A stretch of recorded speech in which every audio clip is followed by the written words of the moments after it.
I would like to begin by acknowledging that we meet today on Wiradjuri country and pay my respects to elders past, present and future. Aboriginal land always was, always will be. I just would like to do a bit of housekeeping. We are open to the public today, so people will be walking through the space and there may be other noises, so please don't be too distracted by that. I'd just like to introduce to you today Grace Cochrane AM. From New Zealand, Grace came to Australia in 1972, and from 1988 until 2005, Grace was the curator and later senior curator of Australian Decorative Arts and Design at the Powerhouse Museum, Sydney. Author of The Crafts Movement in Australia, A History, UNSW University Press, 1992. For 40 years, Grace has curated exhibitions including amongst many other notable exhibitions, Inspired, Design Across Time, 2005, Powerhouse Museum, White Helms and Ramoxes, Ceramics by Merrick and Arthur Boyd from the Bundanon Trust Collection, 2009 to 2010, which we did exhibit in this gallery, and Luminary, Remembering Robert Foster, Craft ACT, 2016. Grace has presented about craft, art and design in lectures and conferences in Australia and overseas, written for a range of journals and publications, and examined submissions for many, many PhD and master's candidates. Grace is now an independent curator, writer and consultant, and may I add, a national treasure. Should be.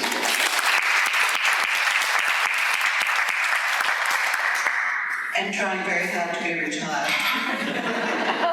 Doesn't work. So thank you very much, Sarah, and congratulations really to Sarah and her amazing team that we've been working with, well, just for the last day with me, but for a long time with Chester and Jan. And congratulations to all of you for including this really significant exhibition in your program. And I also endorse your acknowledgement of the Wiradjuri people.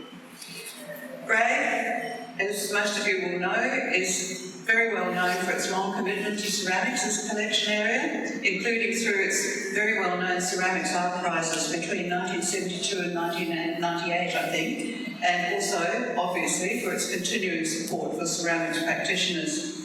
Congratulations also to Jan. If you don't know Jan, she's sitting in the front row here, for her substantial curatorial effort in selecting and organising the exhibition and for providing such insightful information about it. That's really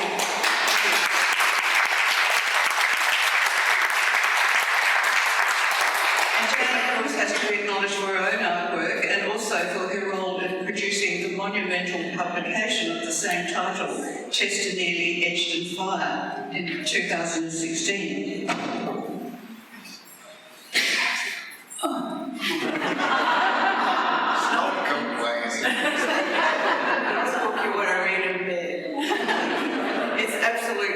Most amazing thing, and Sarah, I think it was as a result of seeing this book that you realised that the illustrations in here are practically all in Chester's personal collection, and that there was clearly an exhibition in there. So largely, I think the exhibition next door reflects this amazing publication which is in the shop, and this will be going back on the table next door shortly.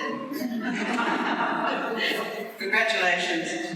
I'm going to introduce this session by providing a very brief background to Chester's career path over these almost 60 years, and then asking some questions designed to help trace the evolution of his work, which we can follow through the exhibition and the way he feels about it now. He was born in New Zealand in 1942. We're practically the same age, Chester and me. He's got Danish heritage. He started off studying and teaching maths and science, and then somehow in the mid-60s was sidetracked into working with clay. It was the very early development of the years of what became the studio ceramic movement in Australia, New Zealand and so many other places. And during that time he met and hosted so many of the influential New Zealand, Australian, Japanese, UK and American potters who visited New Zealand at that time, hosting them everything. He was also president of the Auckland Studio Potters in the early 70s and was involved in some amazing events. I can't list them all, but Jan's got them all in here, including a World Expo in Seville and a residency project in New Zealand's sub-Antarctic islands. Now, there are two works that came out of that in the very front of that next gallery, worth having a look at. His first overseas trip was to the Japanese World Crafts Council Congress in Japan in 1978. Now, he was in New Zealand, but there have been always many crafts connections between Australia and New Zealand, and he made a number of visits to Australia in the late 70s and 1980s, including being the curator for the New Zealand Pavilion at a World Expo in Brisbane in 1988, and the New Zealand presenter at the World Crafts Council Conference in 1988 in Sydney. He eventually came to live here in 1991, 30 years ago, and I believe he was driving around for some time doing workshops and getting involved in a lot of number of wood firing and other projects. Is Owen Rye's son here? Here? Owen Rye was one of those, potter in Gippsland, and the Bathurst Gallery bought one of his pots in that year, 1991. He decided to fully relocate to Australia in 1994, and in 1995 he and Jan moved to their current home and studio called Goanna Ridge in Gulgong, and they've continued to be involved in an extraordinary number of events and projects across Australia. And all the potters here will know about these, the triennial potters conferences, the woodfire events, and Janet Mansfield's clay Gulgong events from 1989 to 2013. So, 6 decades, Chester. How can you remember back over that time? I was only just born. When you look at the exhibition of his works from the personal collection, you can see in the entrance foyer, you probably already worked this out, but I'll mention it anyway. In the entrance foyer, there's works by influential friends and other significant sources, which provide some background to his work. The Reese Gallery on the far side shows Australian work with all sorts of photographs, tools, drawing processes that he uses, and a cabinet of inspiration items, and a wonderful video organised by the gallery here as part of their series on regional artists. It's a terrific video, so have a look at that and you can see them working. The little gallery at the back here shows works made in New Zealand in his first 25 years, from 64, the very first mould he made in 1964, to about 1991. And in the main gallery are Australian-based works over those 30 years, from about 1991 to the present. Apart from two works that were made in 1990 in response to that residency in those sub-Antarctic islands, and it's worth having a close look at those just as you go in. Jan has sorted them all into fascinating groups according to their forms, the processes used to make them, the styles, the experiments, and the experiences. So, Chester, what I think we're interested in is insights into how you found your personal direction that evolved behind this work, the influences of people and events along the way. Here he is. Hello. And the decisions that you made that led to what you do now. Must have been a lot of decisions along the way. Sources of ideas, choices of materials, processes, techniques, all those things, and how it all works. So, interrogation time, Chester. I've got to go now, I'm sorry. Could you start off by telling us some of the influences in New Zealand that shifted you into working as a potter in the mid-60s? Who and what set you off? Wow. Yeah, I can't remember that part back. We had some strong influences in New Zealand and from overseas. We had world-famous people like Ernie Leach came to Auckland. He also came to Australia in the same trip. We had people like Michael Kaju. We had Soji Hamada from Japan, Takichi Kawai from Japan, and they interacted with the potters in New Zealand. We had hands-on workshops with them, and they were an amazing influence. New Zealand became a very Leachian type of people in the potting field. They worked from Leach's famous book, The Potter's Bible, which is, my copy is pretty worn out, but it's an important part of growing up. And of course, there were New Zealanders that had travelled overseas and had worked with Leach in, where was it? Len Castle was a very strong influence, a very good potter, and he came back with all these Leachian type vessels, and he did a similar thing in Japan and came back. And some of the Shino pots in that foyer that influenced me now, they are given to me by Len from his travels overseas. So it was an important part, mixing with internationals. And New Zealand was a very strong, what we call a domestic group of pottery. Everybody used the brown mugs. Pottery was strong in the country. I even bought that Leach beer mug in a shop in Auckland. Came about 12 or 6 foot, exorbitant price. But you know, you could get that. It was happening. It was a strong time to be influenced as a young 20-odd-year-old potter. Is that some of the questions? People like Barry Brickell? Yeah, well, Barry Brickell was an eccentric man, to say the least, who was very inventive, built these railway lines, little tiny railway lines, and Driving Creek is where he lived. I went through school with his brother Gavin, and we've been mates up till this day, still going. So there's been a very strong influence with this man, Barry Brickell. Unfortunately, he's not with us now, but his influence is still there. And, yeah. Well, as a result of that background and looking at some of the pieces in the gallery next door, what are some of the key pieces? When I look at them, it seems to me that a lot of them are the first of this, the first of that, the first of... So what are some of the key pieces in that striking collection? Yeah, the reason that New Zealand group is together is that I kept pieces that inspired me from the fire gun. Often they were the first time I've done that thing. Luckily I haven't kept the bad ones. I've kept the ones that were successful, and they've been inspirations for the future. You know, even the very first pot there that I really didn't want in this exhibition, but Emma forced me to put it in. But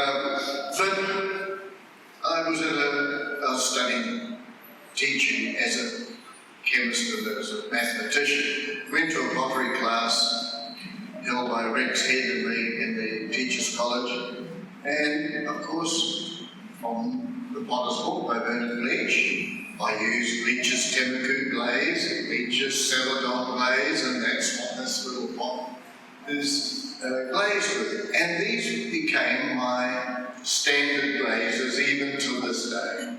I've done a lot of more experiments and changed them, but I started off with this helping hand. I've never been to art school or anything like that. I'm a self-taught potter. And so there were no rules, except one, no rules. And so I was very experimental. I wasn't hemmed in by tradition, like I wasn't a Bayesian potter that had to stick to that style of work. So I was very inventive and played with many different styles and techniques and developed new ones on the way.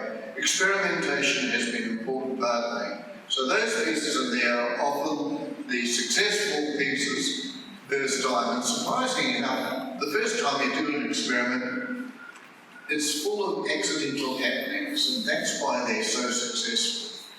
The pot that my cat Henry decided to go through and remove the rats out of the kiln before I fired, unasked by me. When the kiln got hot enough to see inside, I looked, there was no pots on that shelf. There were no pots there, they'd gone. Henry had knocked them over in his search, but they had landed in places on the sand on the floor of the kiln, and one of the pots on there has all the sand stuck to it, rolled over on its side, and I thought, that's all right, I can do that. I thought now, well and truly beforehand and told him to do it, but I've now gone ahead and used that technique of lying my pots on their sides and letting things happen of the interaction between pots and pots.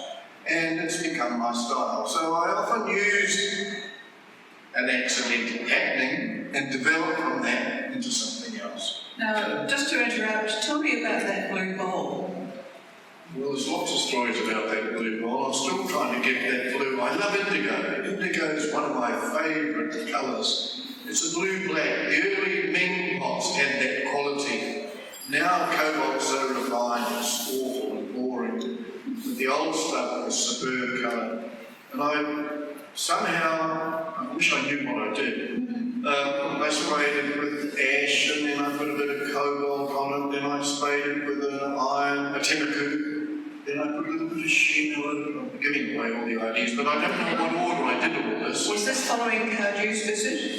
Well, Cardew told me I was having trouble making big bowls. Then Cardew came, Michael Cardew from England, came on a visit to New Zealand, and he did a class in the old Ardmore Teachers College that Peter Stitchbury had organised. And Peter had worked in the Uja with Colin and Cardew, so they were good friends. And I had trouble throwing big bowls. They collapsed on me. And Michael sat down, he said, now you're doing it the wrong way. You shouldn't be trying to widen them first. Get up the height, then widen them out.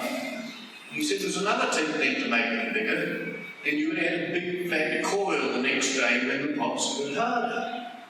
Pinch it around to soften it, join it, then throw it out wider. Well, it worked. Clever. And he was a very good production potter. One of the reasons I've asked this question is because that was made in New Zealand 50 years ago. Yeah, I'm still trying to make one as good as that. I know, and about 15, 20 years ago at an exhibition, well, no, much more recent than that, in Janet Mansfield's William Street Gallery, you said to me when I was looking at a bowl, I've only just learned how to make bowls. And I thought, what? You've been working for decades. How can you only say you've only just learned how to make this bowl? Now, what did you mean by you've only just learned how to make a bowl? I'm a slow learner. Bowls, a good bowl is one of the hardest things to make. I'm still struggling with He's it. nodding. Angry, yeah. Forever hoping to make a good bowl. Every now and then one comes out. See, they're so simple. The lines are so simple. The weight has got to be just right. The turning of the foot has got to be free and life-giving. There's so many simple things about the simple bowl. I saw one yesterday. I won't tell you who Roses made it. Oh, she came and worked at the workshop and she produced her first bowl that she uses every day. She was telling me about it last night. Gorgeous salad glaze on mine, which I pitched off each. Definitely my own glaze recipe. But this bowl sits with her for life because it works and it feels good in the hand, and she made it. And bowls aren't easy. Well, I try to make them each firing. I have to throw a lot of things first and then sit there on the wheel in a mindless manner, which is getting easier as I get older. But it's got to have instinct. It's got to come from deep inside you. Your head is the most useless thing you've ever been given. It's all right for some problem solving, but in making pots, if you're thinking about it, forget it. Okay, that's important about bowls, and I'm sure there's lots of stories with the other forms. So that gets us to about 1978. What was it that first brought you to Australia? I know you went to Japan in 1978, but I think 1978 was your first trip to Australia. What brought you over here? Well, I asked the people that brought me over to Cairns for an exhibition called Fun in the Sun. Why did you bring me all the way from New Zealand? They said, because you're cheaper. Anyway, I had a great time meeting all the group, and I had to judge an exhibition. And Cunningham stunningly enough, the first prize went to Janet Mansfield, and that paid dividends for the future.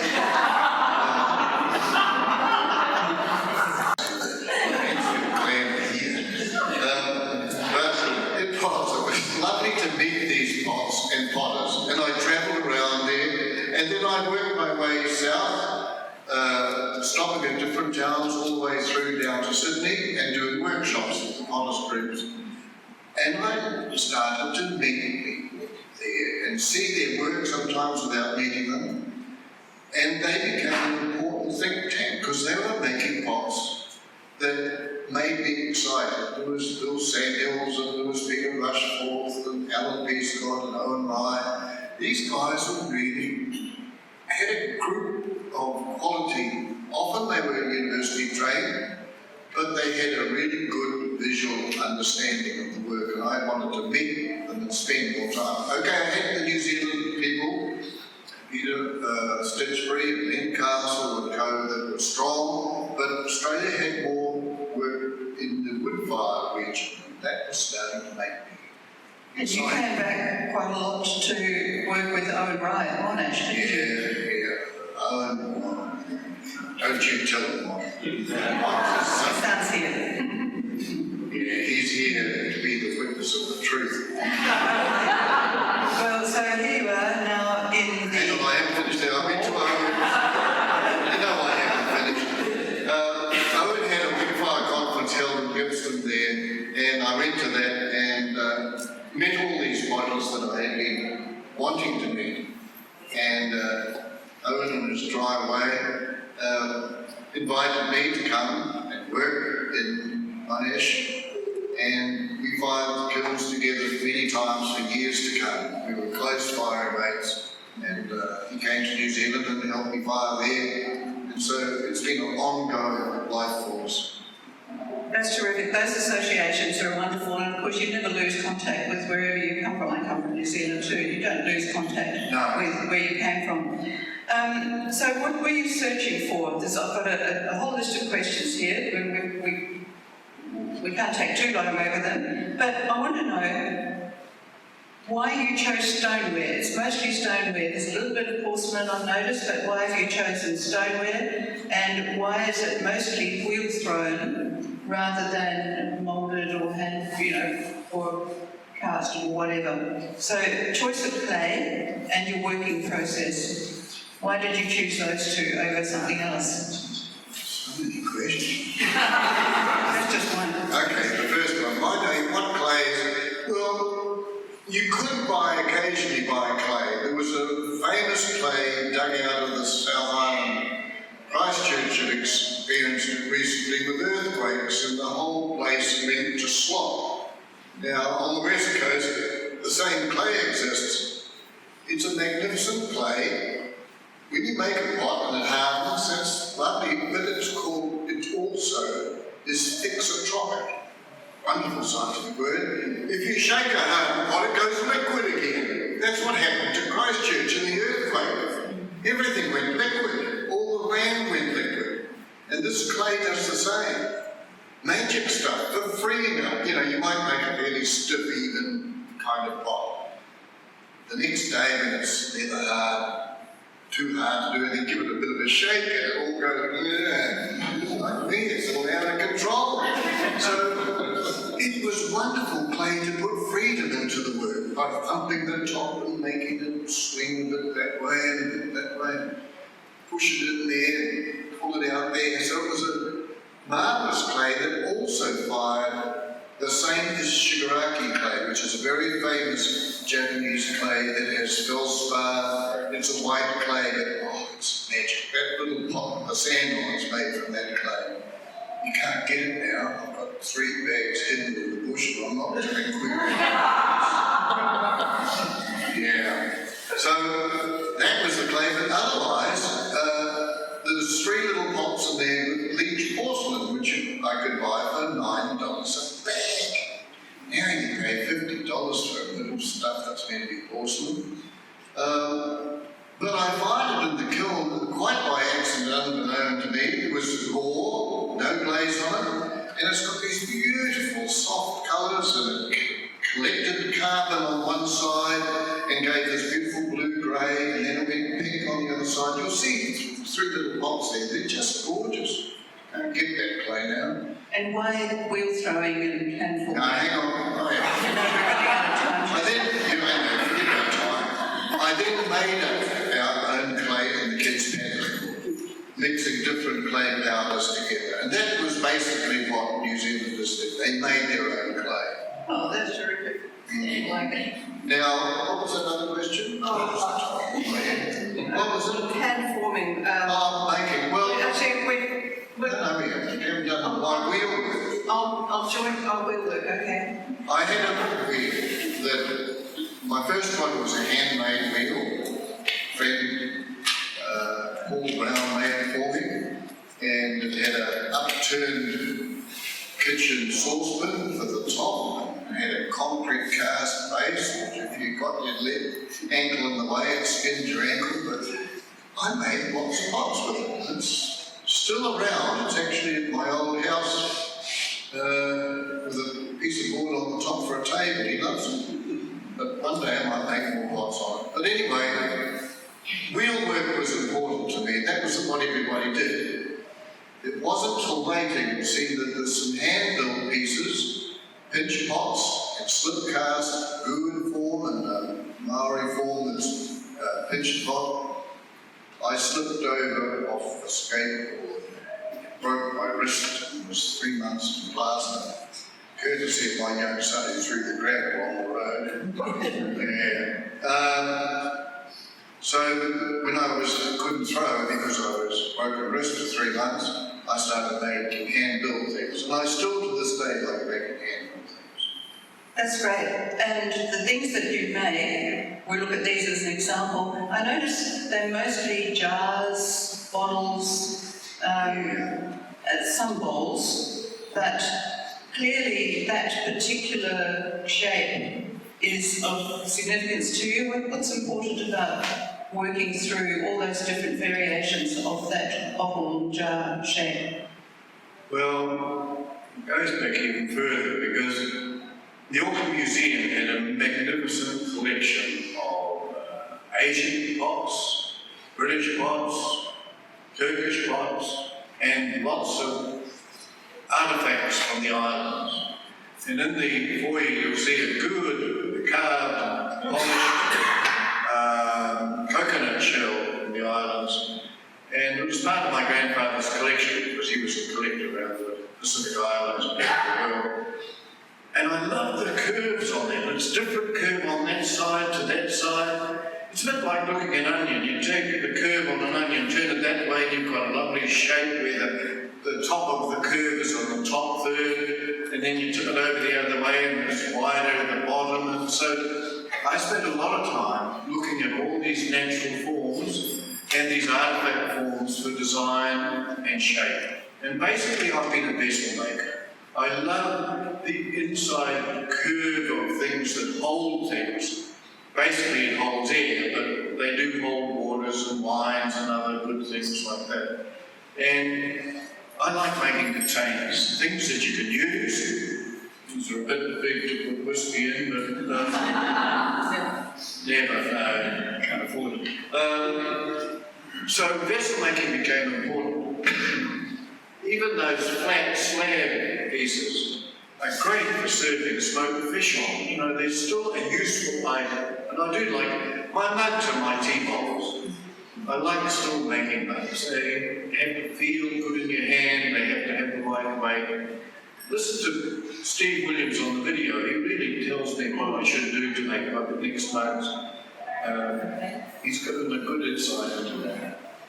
Well, I'll ask you in a minute about glazes and surface decoration and kiln building, but in the meantime, why did you choose wood firing? Because I know that the New Zealanders were using diesel firing and electric and gas firing was so much quicker and easier. Why did you choose wood firing? Well, yeah, I used to fire with diesel, it was 14 cents a gallon in those days, it was a cheap fuel. And we made our own pot burners and we made all these experimental kilns and vacuum cleaners blowing the smoky air and terrible noisy things. But I used to throw salt and ash into the kiln when I was up to top temperature. And I noticed that when you threw salt into the kiln, it turned to a vapour, and it would travel through the kiln, but it would affect one side of the pot more than the other side. There was direction in the movement of the vapour. And wood firing, to me, became more of this vapour glazing technique. The fire was one end, and it would travel a long, long way, hundreds of millimetres, maybe 50 feet if you'd like to know that, through the kiln as it travelled, and you'd get this directional movement on your work. This side would be different to that side, and so it got interesting things happening to it. And so that's why I turned to wood firing. I like the higher temperature, although sometimes I've worked at lower temperatures, and I've got work in there I might need to do when I get really old. It only goes to 1,000 degrees. Those tan glazes that I went and studied in China, I could fire those at 1,000 degrees, which would make life a lot easier. Right, we're talking more about surfaces. I'm going to ask a few questions here, but let's start off with some of those Asian glazes you mentioned, Temuku, Celadon, Chino. Clearly you were influenced by your trips to Japan and the people that you'd met, so you stayed with those? Yeah, well, each started using the Chinese Temuku, which fires black and red on the edges, and the Celadons come from China from way back, Korea. They're magnificent glaze, the colour of the sky, the colour of sea, the colour of Poanamu. So they were there, thousands of years of development. Why not use some of that idea? So they became important. Then the Japanese went into very complex glazes, a thing called a Shino, which doesn't have an actual colouring ingredient. You know, cobalt makes blue, but where does the orange come from in Shino? It's not a colouring that you put in there. It's a firing process of how you fire the kiln. If you try to fire a Shino in an electric kiln, give up now. It's just going to come out bland white. You've got to have this reduction quality where you just deprive the clay and this thin skin or thicker skin up to you, or feldspar and kaolin. When you deprive it of oxygen, you get a different coloration. And it's a glaze that is the essence of spring, of life, of growth. It's the sort of white snow melting and the red earth showing underneath, you know, because that's the beginning of spring. And it's a lovely poetic glaze, and it varies so much. You can't easily control it. Well, related to those, tell us about your use of shells. As you go around, you can see on so many of these that there are shells embedded in the edge, and sometimes there are leaf imprints and other marks and things that seem to have been pressed into the outside. Tell us about the shells. Well, the shells occurred way back in the beginning in New Zealand, because New Zealand's fairly wet compared to Gulgong. And I just had bricks on the ground because I knew water was an important part of firing the kilns. The early Chinese used to build their kilns right on the ground, no concrete underneath to stop water. So I did that in New Zealand. I knew there was a reason, but I didn't know why. I put sand on the top, and the water still came up through the kiln and cracked the big pots because I raw fire, I don't burst it. So it cracked the big pots that sat on the sand that got damp. So I had to slip something underneath them to make it waterproof from the water. So I used scallop shells, which were lying all around my kiln from an old Murray midden. They were just everywhere in New Zealand. Shellfish was a big thing to eat. So I put the shells underneath, and then this is purely my playing with it. I hadn't seen it done like that before with scallop shells. I had seen it on one or two of Hamada's pots where he used little cotton shells under the foot of a hole. Anyway, these scallop shells work to stop them cracking, but got to temperature, the scallop shells fused onto the pots and made absolutely delightful marks.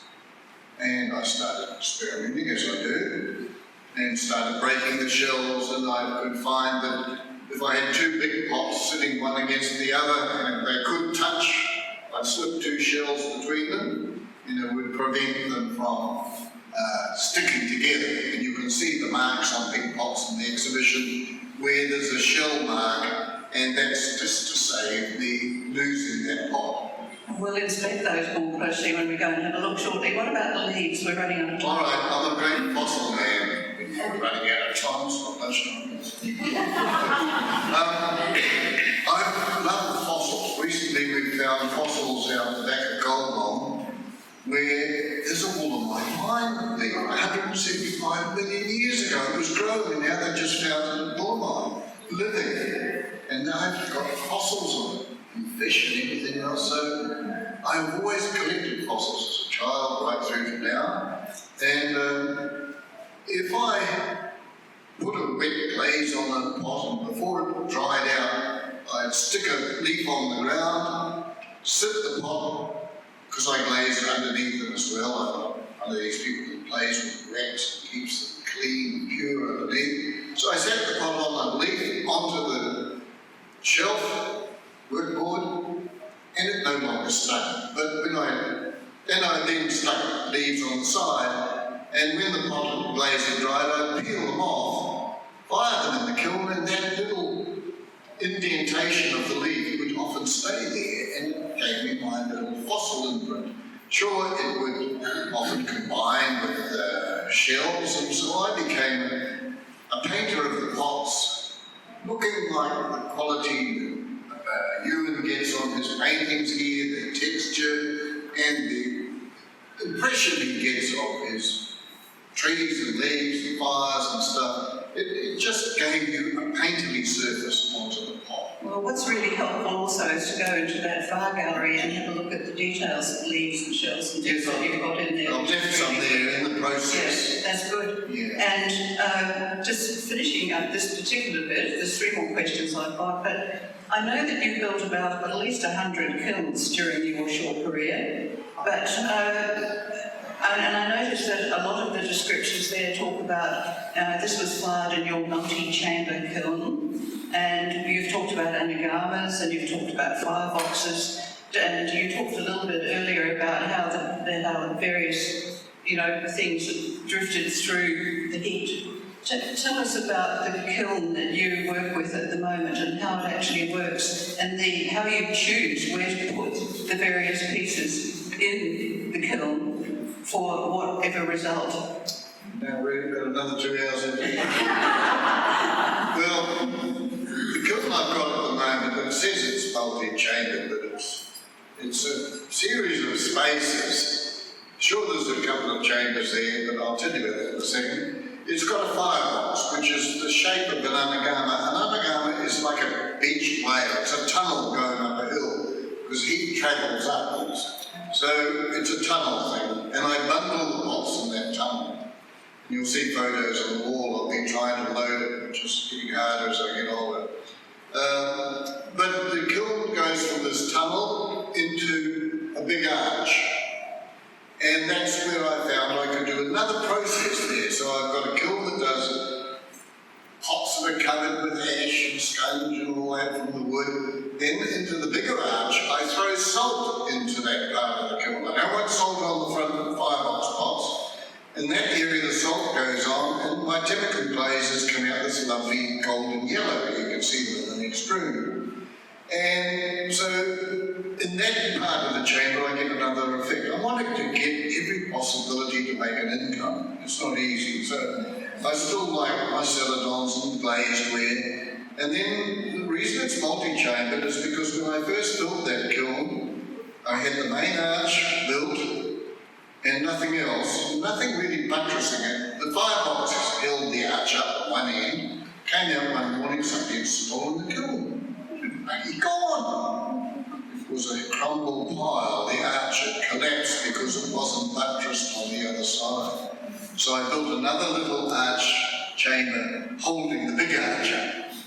But I found that in the firing, in experimentation, I knew it was going to happen, of course, but I get much quieter ash deposits in that little chamber. And then I found it then goes into a chimney, and I put a little door in the bottom of the chimney and put a kiln shelf in there, and I get another result in there that's even nicer still. But waste of time putting chinos in there, get no result out of that. They all come out white. But my tenacus come out beautiful.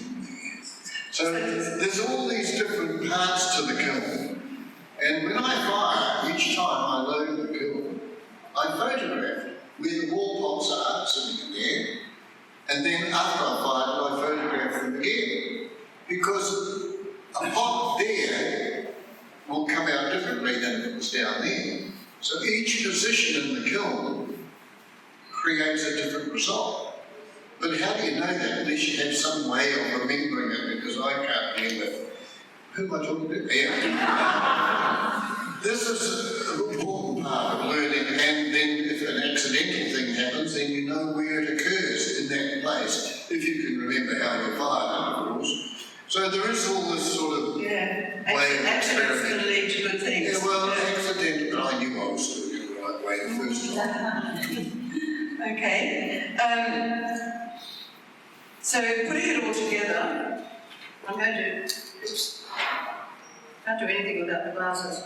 I'm going to put it all together, and maybe you can tell us a little bit about these two pots shortly. But just to wind it all up, what has this pursuit meant to you over all this time, and what does it mean to you now? What I'm really interested in, and you can have a look at this when you go around the corner and see it on the wall, there are three things you've said, and I'm going to ask you about each one. The first one is, my pots revolve around two things: freedom when forming shapes out of clay, and the surface treatment on the pots with different glazes and ash from long wood firing. I've got here to tell us more, but I think you've told us all that. The freedom, the surface treatment, the glazes. The freedom. It sounds like you're seeking freedom. Yeah. Forming shapes and surface treatment. In making pots on the wheel, first of all, you just form a space. I like to think that in forming the shape, it's the hidden inside hand that stretches the clay. It's not an I am hand. Your fingers on the outside are full of ego. They're wanting to dominate everything. So it's my hidden inside hand that stretches the clay, that makes that freedom that you're wanting. But after Kaju taught me, I can throw the basic curve on a vessel, but when it's harder, I can then add a donut on the top and throw the neck in the top at the later stage. And I've used this technique of adding coils and throwing, and I can get much better curves that I like to put. But when the pot is sort of slightly hard, I can then start squashing it and squeezing it. I make a thing called a patu, which is a pounder form, Maori pounder form that's used for grinding fern leaves and all sorts of things, but it's also a glove. But then that pounder form becomes a human form. If you look at thighs, which I spend a lot of time doing, there's a curve on this side, there's a hollow behind the knee, there's lovely shapes to human form, gorgeous variations. There's a flatness on one side, there's a bulge more at the top. So I will work it by hand and change it and shape it and tilt the top a bit that way. And if the top is flat and straight, that's boring. So I give it a bit of a pat down there and make it curve. And the handle's always on the high side, leaning over there. So the pots change. There's a very obvious example of my first model there, where it's got a donut on the top, and they call the top of a pot the lid. You know, it's the neck and the belly. So why not use humanness in your pots? So my tops go thin, thick, thin. That's the lid. So my tops do the same sort of thing. They're human forms. Thanks.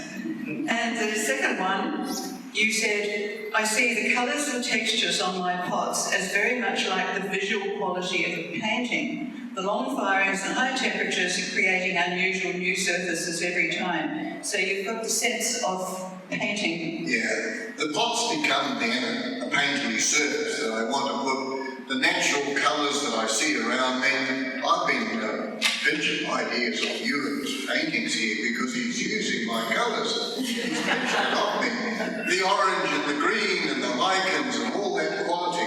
That's the side of surface I'm trying to put on these pots to tell the story of nature. And so I work on that sort of feeling of looking at rocks and lichens and nature. And I do a lot of work in going to galleries to look at paintings. I love the Picasso Barbel Hollandaise at the Queensland Museum with that pink and blue of this woman's chest, where he's got the two different colours working together, one colour coming through underneath the other. I just love it. I learn from that, the same as I learn from a rock with lichens and the mosses on it.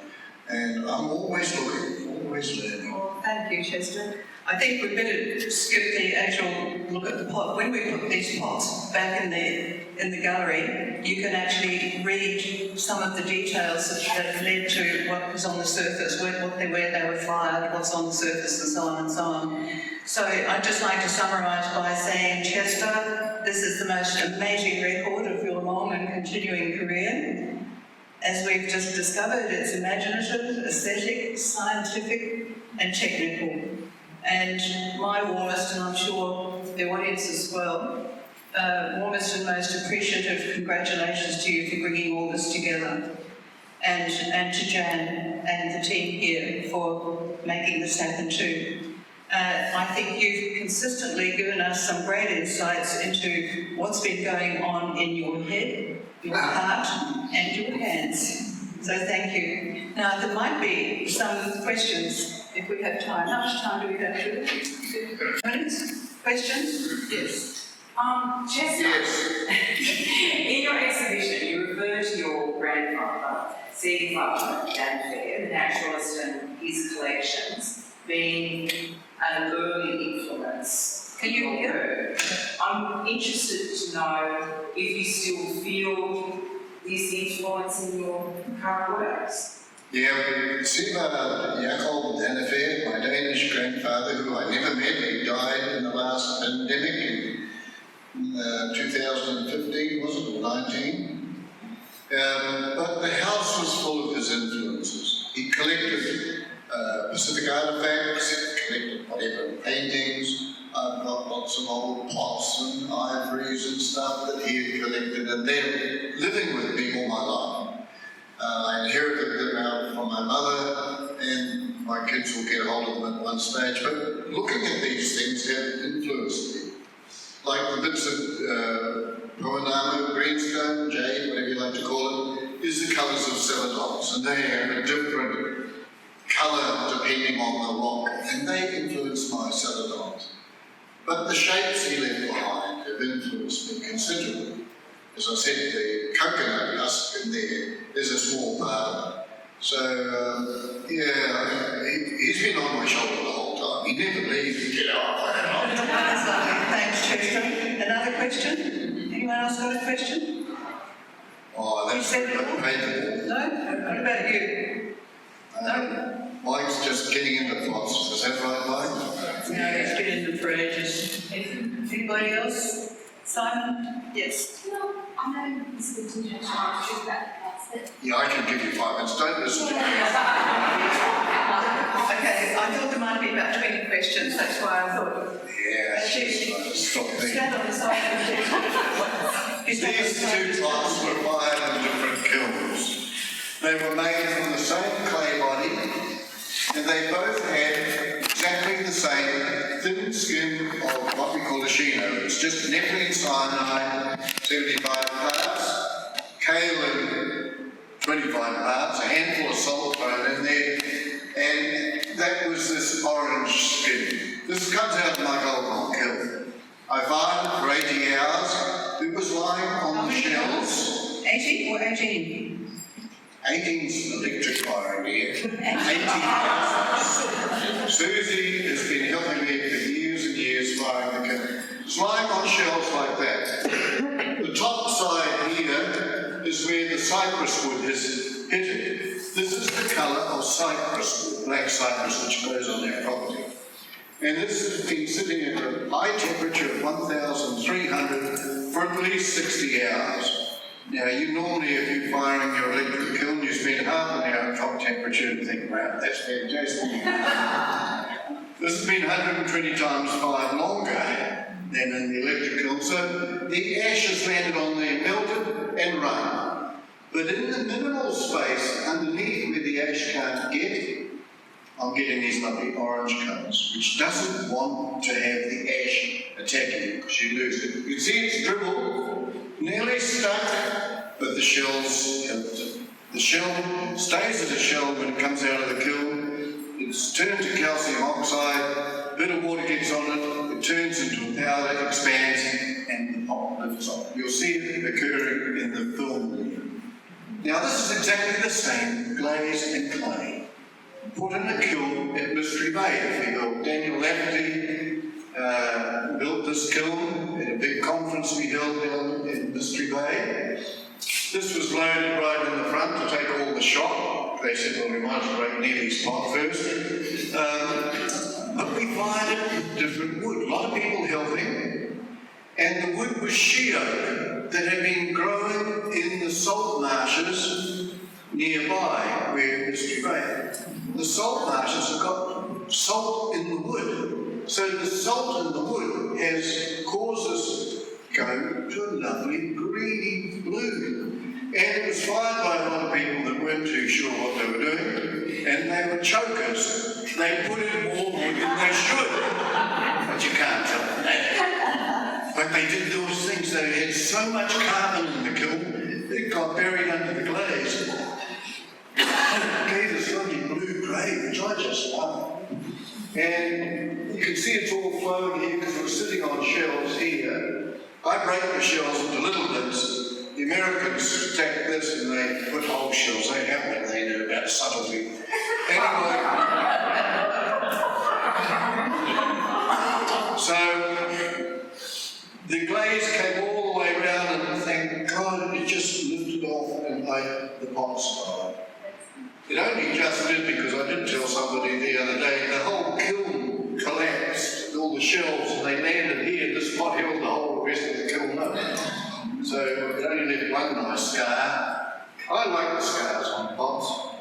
If you show me somebody that hasn't got a scar, I'll show you somebody that hasn't lived. I think I've got the story of Mystery Bay too. I was down there. It was the most wonderful event. And you were there as well. No, you were there.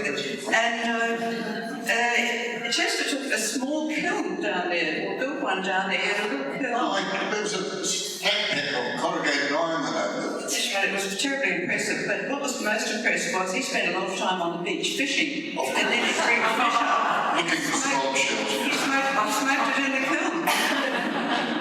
You could actually eat those pots. They were the most successful pots, fired in an hour and 20 minutes. It had a wonderful flavour, smoked a beautiful shiny brown glaze.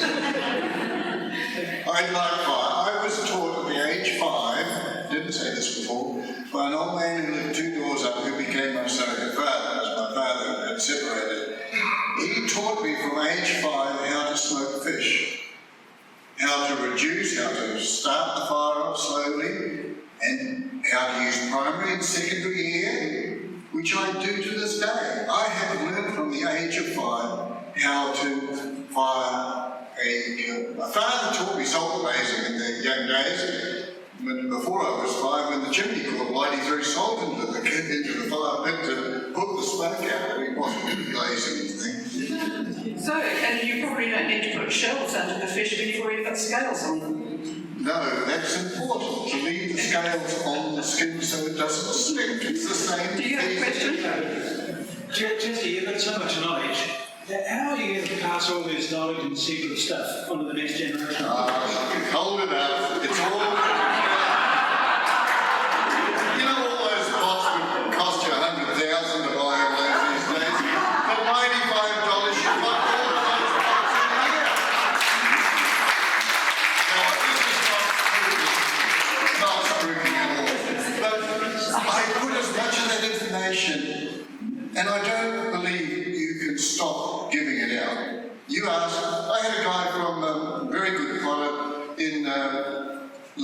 Paris email. France. In France. In La Bourg. What was his name now? Eric Astor. Eric, he said, I want your Chino glaze. What?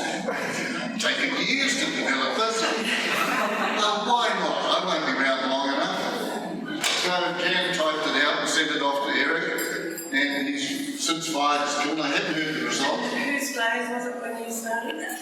Well, I discovered it was, my Chinos were 75-25, ethylene cyanide and kaolin. If you wanted it to be white, Chino's a little on there, it's 80-20. But then I throw salt in it. It's fortunate that you were a scientist to start with. I think it's time we stop now, but I just want to thank them both again, and thank you to the gallery, and what a wonderful morning it's been. Thanks.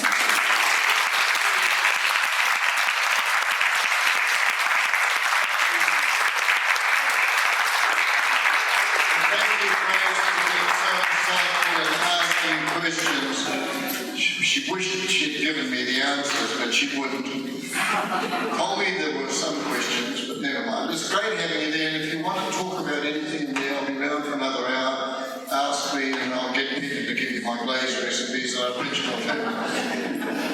Nice to have you here. Thank you. Bye.